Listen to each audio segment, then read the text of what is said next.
एक बिजनेसमैन का सबसे ज़्यादा टाइम समय अगर जाता है तो फंड प्लानिंग, कहाँ से फंड आने वाला है, किसको देना है। हर दिन कई कॉल्स आ रहे हैं, मेल्स आ रहे हैं, लोग आ रहे हैं, इसके पास से पेमेंट आना है, इसको पेमेंट देना है, बैंकर को देना है, टैक्स पे करना है, जीएसटी भरना है, पीएफ भरना है, सैलरीज करनी है, वेंडर का फोन आ रहा है। और उस फंड प्लानिंग में एक बिजनेसमैन घिर के रह जाता है चारों तरफ। और कभी भी जब हम क्राइसिस में हैं तब मन अशांत हो जाता है, तब हम सही डिसीजन नहीं ले पाते। तो इन सभी बातों का एक सॉल्यूशन है, वो क्या है कि हमें प्रोजेक्टेड कैश फ्लो स्टेटमेंट बनाना। आने वाले महीने का, आने वाले 30 डेज का हमें कैश फ्लो स्टेटमेंट प्रोजेक्टेड बना लेना है कि कहाँ से पेमेंट आने वाला है, कौन कौन से ऑप्शंस है इनफ्लोस के, कैश सेल्स है, कौन से कस्टमर के पास से पैसा आने वाला है जिसका ड्यू डेट हो चुका है या होने वाला है, और तीसरा है कोई हमने एसेट सेल किया हो या कोई लोन लेने वाला है। ये अपने इनफ्लोज हमने लिख लिए।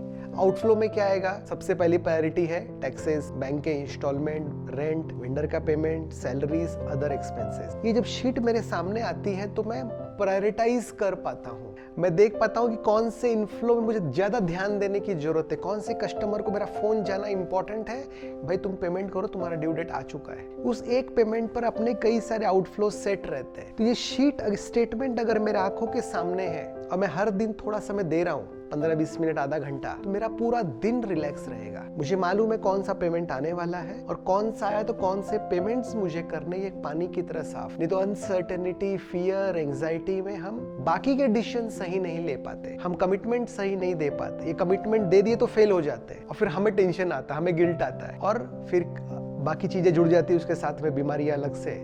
तो अपने लाइफ को सिंपल बनाने के लिए हमें आने वाले 30 डेज का, भले 15 डेज का बनाए, प्रोजेक्टेड कैश फ्लो बनाना है, या भले वीकली हमने प्रोजेक्टेड कैश फ्लो बनाया जो हम फोरसी कर सकते हैं कि ये पेमेंट आने वाला है, ये पेमेंट हमें करना ही है। कुछ इंपॉर्टेंट पेमेंट्स हैं, ईएमआई है, टैक्सेस है, हमें पे करना ही है, रेंट है, सैलरीज है, वेंडर पेमेंट है, वो हमें करना ही है। तो हम प्रायोरिटी सेट कर पाते हैं और हमारा कलेक्शन टीम को बल मिलता है कि मुझे कलेक्शन लाना है तो ही मेरे ये पेमेंट्स होने वाले। तो पूरा सिनेरियो मेरे सामने है, मुझे चीजें प्लान करना आसान है और मैं रिलैक्स रहता हूँ। और जब रिलैक्स हूँ तो 4 चीजें नहीं कर पाऊंगा, मेरे डिसीजंस अच्छे होंगे। तो ये प्रोजेक्टेड कैश फ्लो स्टेटमेंट हमें रिलैक्स रखता है और हमें मालूम चलता कि ये मेरी प्रायोरिटी के अनुसार मुझे किसको इनफ्लो को फॉलोअप करना, आउटफ्लो किसको ऊपर नीचे करना है, और हम रिलैक्स रहते हैं। कई कंपनीज में देखा गया वो आने वाले 4-6 महीने का भी प्रोजेक्टेड कैश फ्लो बना पाते हैं। बट अगर हम नहीं बना रहे हैं तो प्रैक्टिस हम शुरू करें। हो सकता है कि ऐसा देखेगा आउटफ्लो 100 रुपया है, इनफ्लो 50 है एग्जाम्पल, तो हम फिर कुछ खर्चे कम करोगे, हम उसको नेक्स्ट मंथ में लेने वाले हैं या नेक्स्ट वीक लेंगे, या इनफ्लो बढ़ाने वाले हैं या कलेक्शन स्पीड अप करने वाले हैं। तो मुझे डे 1 को मालूम है कि मेरा बैलेंस कैसे होगा, मेरा कैश फ्लो, और नीड पड़ेगी तो हम बैंक से टेम्पररी हेल्प ले सकते हैं, खुद के पॉकेट से डालेंगे। मतलब मुझे डे के शुरुआत में, वीक के या मंथ के शुरुआत में मालूम है कि मेरा प्रोजेक्टेड कैश फ्लो कैसा है, मुझे किसको क्या बताना है और कैसे फंड ऐड करना, अगर जरूरत पड़ा तो फंड हमने ऐड कर कर उसको कैश फ्लो को बैलेंस किया है।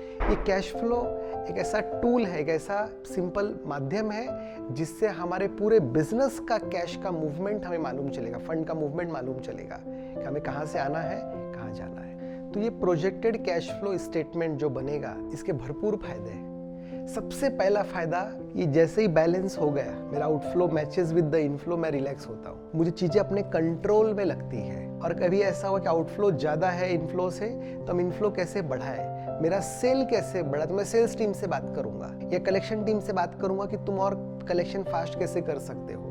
हम अलग अलग तरीके से ऑप्शंस क्रिएट करते हैं, और कब करते हैं, जब हम रिलैक्स माइंड में, यानी वेंडर का, बैंकर का फोन आने से पहले मेरा ऑप्शंस रेडी है। एक कंपनी में जब ये कैश फ्लो टैली नहीं हो रहा था कुछ महीने कंटिन्यूअस, उन्होंने खुद के पॉकेट से पैसे डाले, लोन डाले, तब लगा कि ऐसा क्यों हो रहा है कि मेरा कैश फ्लो मैच नहीं कर रहा। तो बिजनेसमैन को रियलाइज हुआ कि जो मैं 10-15% में मार्जिन में बिजनेस कर रहा हूँ, ये कम है। मुझे मेरे बिजनेस का प्रॉफिट बढ़ाना है, जिसके लिए प्राइस बढ़ाने की नीड है, जिसके लिए मुझे कुछ ओवरहेड्स कम करने की नीड है, मुझे कुछ लोन के इंटरेस्ट कम करने की नीड है। मैं आने वाले 6 महीने, साल भर भी कोई नया लोन नहीं लेने वाला हूँ। तब उन्होंने आउटफ्लो कम किया, इनफ्लो बढ़ाया और वो मैच किया। यानी केस स्टडी है, बन गई। सिर्फ वो कैश फ्लो के स्टेटमेंट से रियलाइज हो गया कि मुझे कैसे इनफ्लो बढ़ाना, कैसे मेरा प्राइस बढ़ाना, कैसे मेरे प्रोडक्ट की सेल बढ़ानी है। नहीं तो हमें पता नहीं चलता है कि हम किस डायरेक्शन में जा रहे हैं। बट ये मंथली कैश फ्लो हमें कंट्रोल्ड स्थिति में लेकर आता है, और अगर सरप्लस ज्यादा बच गया तो हम वो टेम्पररी पार्क करते, ताकि नेक्स्ट 1-2 महीने में कहाँ हमें वेंडर को पेमेंट करना है, कहाँ यूज करना है, वो पता चले। Thank you.